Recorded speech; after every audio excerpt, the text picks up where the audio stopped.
My name is Andrew, and I am what teachers would describe as a pleasure to teach. Gay, that's what that means. Nice to be here, trying out a new style for 2024. Do you like the shirt? Yeah. Thank you very much. I really directly went to you there. I appreciate it, though. Thank you. It's a charity shop purchase. Yeah, I love a good charity shop. I've actually got the same body type as dead old women. Very convenient for the wardrobe, you know? So happy holidays or Merry Christmas, whichever you prefer. And can we start with talking about your title of your show, which means me young, gay, and a third thing. I know about young, I know about gay, but I don't know. Well, I don't know how young is young in your case. But I wonder what the third thing is. Can you explain to me?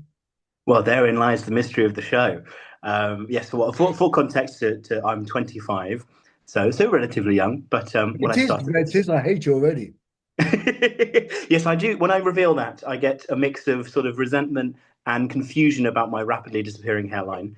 But yes, as for the third thing, this is a direct quote from an agent that I got when I first started comedy, and we just went into lockdown. And my agent called me up and she said, people need to know exactly who you are. They need to click on your social media profiles and find out that you are young, gay, and a third thing. Those were her exact words. And so I sort of spent the rest of my lockdown worrying about what that third thing is.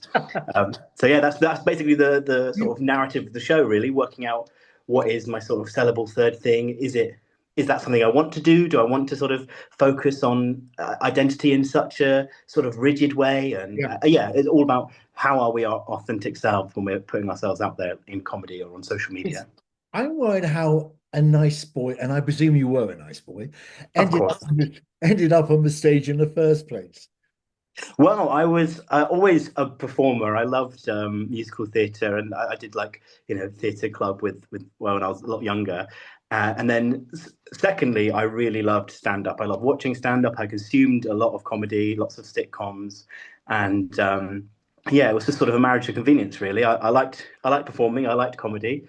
I thought, why not try performing comedy? Also, it was much easier to put on a stand up show than it was to put on a fully fledged musical. Yeah. So I just started when I was 15, and oh my I had God. this I had this sort of very I guess naivety and confidence that comes with being that age, and I just jumped straight into it. And of course, when you hit 16, 17, around that sort of time, you start to get self-doubt and go through all those general teenage sort of troubles. But I'd already started by then, so if I'd started any later, I don't think I would have started if I'd gone any later, because I would have been not as secure of myself. But yeah, 15 was the perfect marriage of arrogance, naivety, confidence. Can you stop talking about your age, because I'm beginning to hate you? Queer comedy by nature is automatically political, but you push that a little further in your act.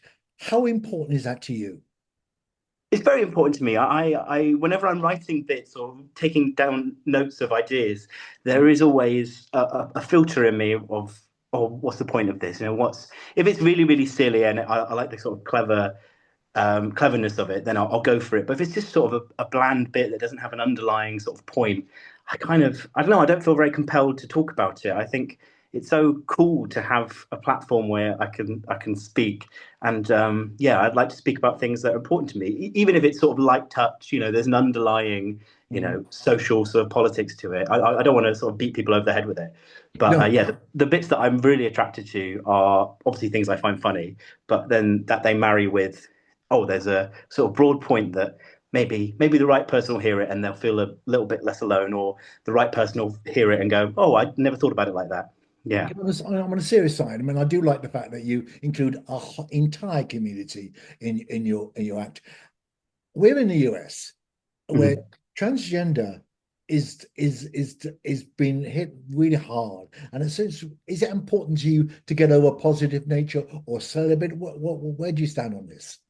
Yeah, I'm very especially in this show, I very much lean towards we need positive trans representation. I sort of, there's a few sort of silly anti-trans arguments that are very easy to poke fun at, and I weave that in as just a gentle introduction, and then because it's all about identity and authenticity, and this agent saying I need to be young, gay, and a third thing, and it sort of rolls around to being like, well, actually, at this point in time, I'm a middle class white gay person. I'm very, very lucky. I've got family acceptance. Yeah. My identity isn't important, and actually, I think we need to elevate, especially at the moment, trans voices because I think there is I'm a hopeful person. I'm not an optimistic person. Good. I think there is a broad acceptance out there. We saw the progression of the acceptance of gay people was actually quite quick. I think people have that capacity in them, and I think we can get there with trans voices as well. We just need to hear more positive, uplifting, and variety of different opinions from trans people, just not just them debating their own existence. So I'm very much in the mind of that as an important thing to do. To people who are watching this interview from other parts around the world, and we're seen in 50 countries, Andrew is touring a show to cities and towns where queers are definitely in a minority. How has that been for you, and why do you do that? Well, I started comedy in the southwest of England, which is sort of the closest thing to the American South, I guess we have. It's very sort of traditional, farmerish. It's not a metropolis for queer people and sort of wider culture like that. So starting comedy in that area, I inherently had to translate myself to these people. I had to do comedy in a way that made them understand my world. So I because of that grounding, I'm very confident in going into non-queer spaces and places where they have never, I've been to some places I go, oh, have you got a pride parade? And they go, oh, no, we've got an In Bloom, sort of a festival of flowers. That's not quite the same.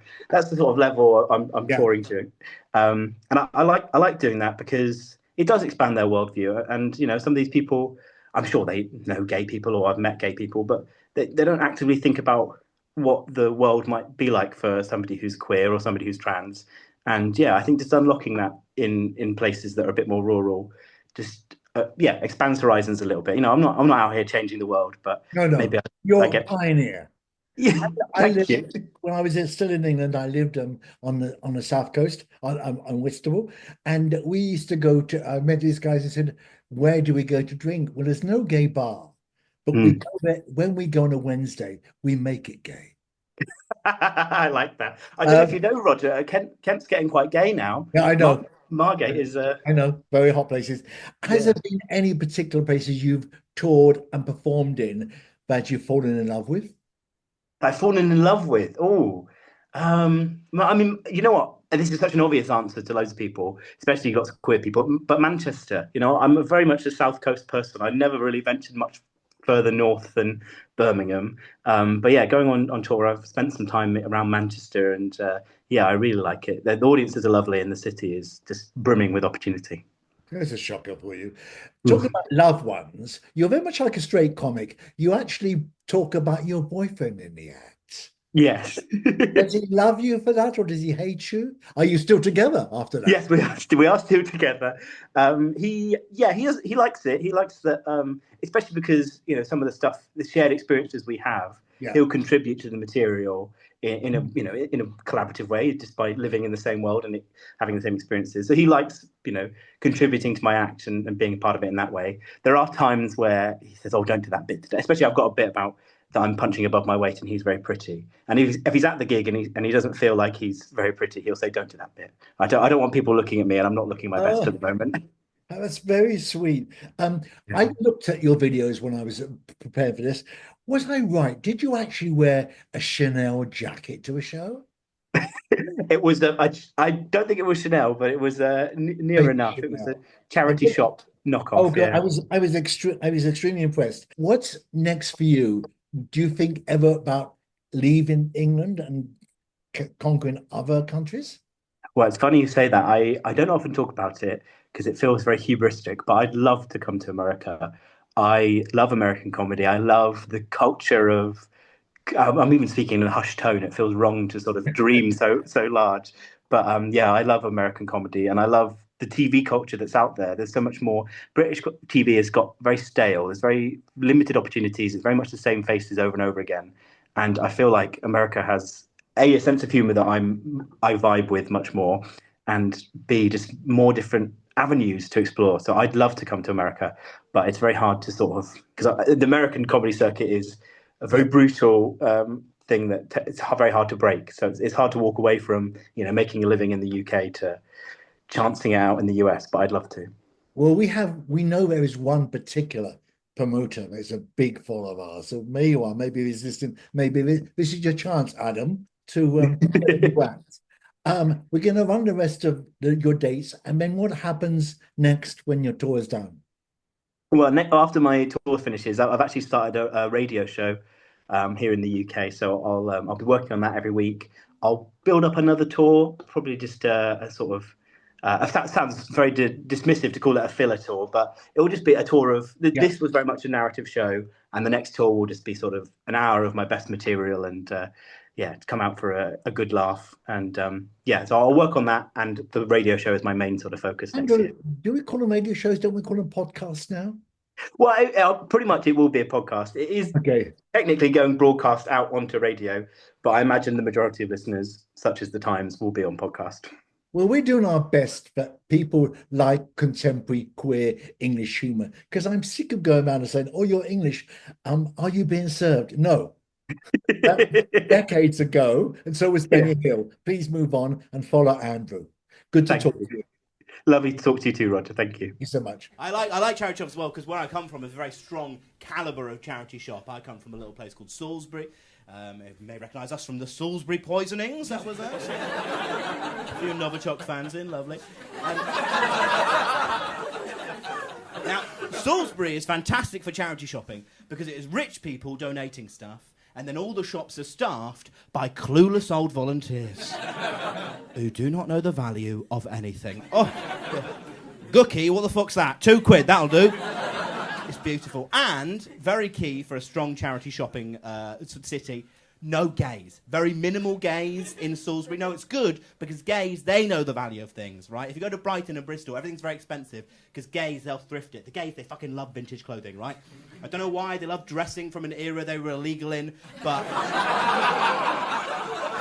they love it. I don't get me wrong, there are gay people in Salisbury, but what there is, because I went on Grindr, I don't know if you know Grindr, it's an app that shows you where your nearest gay is.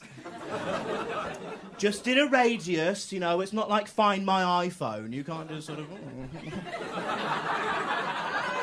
Pokemon Go your way through the... Pokemon Go? No.